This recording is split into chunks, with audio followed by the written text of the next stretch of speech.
I don't ever slow up, no I don't take sh**. I got no love for the fakeness. Efek domino mulai terasa. Bos Gresini Racing yang punya hubungan erat sama tim Ducati dan petinggi Honda Racing Corporation (HRC), dua-duanya langsung pasang radar. Mereka sama-sama ngeliat Veda bukan sekedar pembalap muda, tapi proyek masa depan. Saking terpesonanya, kabarnya Bos Gresini sempat bilang, dia punya aura Marc Marquez muda tapi lebih berani. Sementara Bos Honda bilang, kalau kegilaan kayak gini, saya rela pertaruhkan logo sayap Honda. Dua bos itu sempat ngobrol di pedok, katanya sambil ngopi, tapi aroma politik dan potensi transfer udah lebih pekat dari espresso Italia. Gaya latihan, seperti superhero tapi versi Jogja. Veda ini bukan cuma gila di lintasan, tapi juga di latihan. Bayangin, tiap pagi sebelum matahari nongol, dia udah lari keliling bukit sambil menteng helm. Latihan keseimbangan, reaksi, sampai simulasi motor udah kayak jadwal wajib harian. Katanya, kalau mau cepat jangan takut sakit. Bener aja, pernah jatuh keras di tikungan cepat, motornya melayang, tangannya diperban. Tapi seminggu kemudian, doi udah balapan lagi. Ini kalau bukan dedikasi, mungkin udah kategori keras kepala yang mulia. Media internasional, dari bocah gila ke mad genius. Media Eropa mulai ikut heboh. Salah satu jurnalis Spanyol nulis artikel dengan judul Veda Ega Pratama, The Mad Genius from Indonesia. Dan sejak itu, istilah mad genius nempel kayak stiker di fairing motor. Tapi tenang, mad di sini bukan gila karena hilang akal, tapi gila karena punya nyali di luar batas manusia normal. Bayangin aja, anak belasan tahun berani masuk tikungan 200 km per jam dengan sudut miring yang bikin sendi lutut netizen auto nyut-nyutan. Gresini sudah siap, tapi plot twist datang dari Jepang. Nah, ini bagian paling bikin tegang. Setelah performa luar biasa di ajang junior, kabarnya Veda sudah hampir resmi direkrut Gresini Racing Ducati. Bahkan udah ada rencana debut wildcard di Moto3 2026. Tapi di dunia balap, plot twist itu datangnya nggak pernah sopan. Tiba-tiba HRC Jepang ngeluarin kartu merah halus. Maaf, anak ini masih milik kami. Lah kayak sinetron rebutan anak, tapi versi pedok. Akhirnya transfer impian pun batal dalam hitungan hari. Gresini bengong, media bingung, dan fans Indonesia ramai di kolom komentar. Honda, jangan halangin rejeki anak bangsa.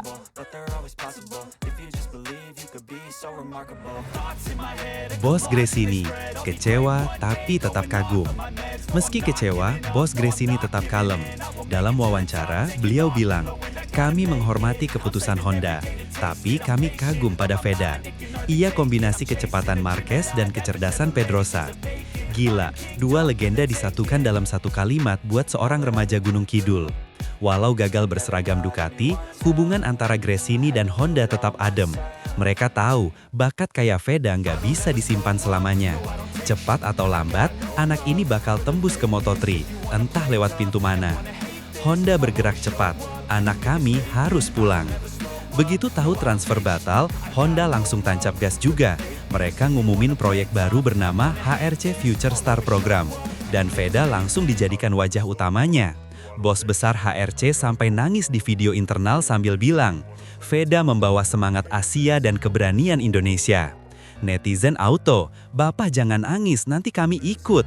Akhirnya tagar hashtag Save Veda Ega Pratama trending di mana-mana. Dari situ, Veda resmi dianggap aset nasional, bukan cuma rider biasa. Efek domino, dari pedok ke dunia maya. Keputusan Honda itu ternyata punya efek luar biasa. Honda kasih fasilitas latihan super lengkap, dari alat telemetri sampai pelatih Jepang khusus buat Veda. Tapi yang paling lucu, di Indonesia malah muncul tren anak-anak pakai helm mainan sambil teriak gaspol Veda di jalan kampung. Fansnya jadi komunitas sendiri, kayak sekte tapi versi lucu dan nasionalis. Publik juga mulai paham, ternyata di dunia balap, keputusan gila tapi sabar bisa jadi kunci sukses. Gila tapi merdeka, filosofi anak Gunung Kidul. Dan begitulah Sobat Hehe News, perjalanan bocah ini masih panjang.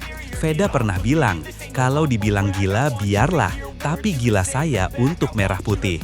Kalimat itu udah kayak tagline nasional baru.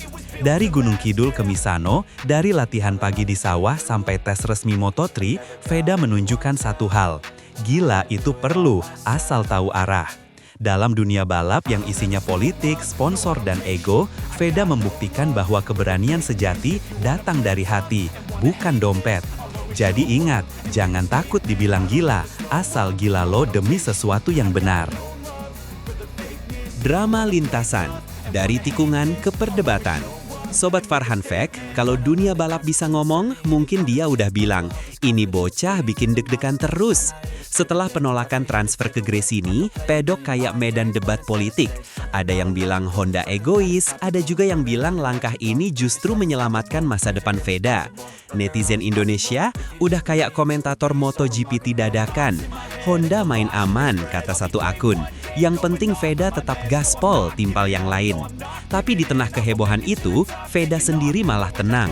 Saat ditanya wartawan soal drama kontrak, dia cuma senyum dan bilang, saya fokus latihan, biar pas gas nggak cuma kencang tapi tepat. Kalimat simple tapi ngena. Emang dasar, bocah satu ini punya gaya ngomong yang bikin wartawan bengong. Sambil nyengir, Veda kayak mau bilang, biarin dunia ribut, yang penting saya tetap ngebut. Honda pasang tameng, aset Asia nggak boleh lepas. Begitu isu makin liar, HRC Jepang langsung pasang kuda-kuda. Dalam rapat internal, mereka sepakat Veda harus dijaga kayak berlian sirkuit. Dia bukan sekadar rider, dia simbol semangat Asia, ujar salah satu petinggi HRC. Maklum, kalau sampai Veda pindah ke Ducati, itu sama aja kayak kasih senjata rahasia ke lawan. Akhirnya, Honda kasih janji manis tapi serius. Program pengembangan full support, latihan ke Jepang, dan kemungkinan wildcard Moto3 Asia musim depan. Rumor ini langsung bikin fans geger. Di Twitter, tagar hashtag Veda Stay with Honda langsung naik.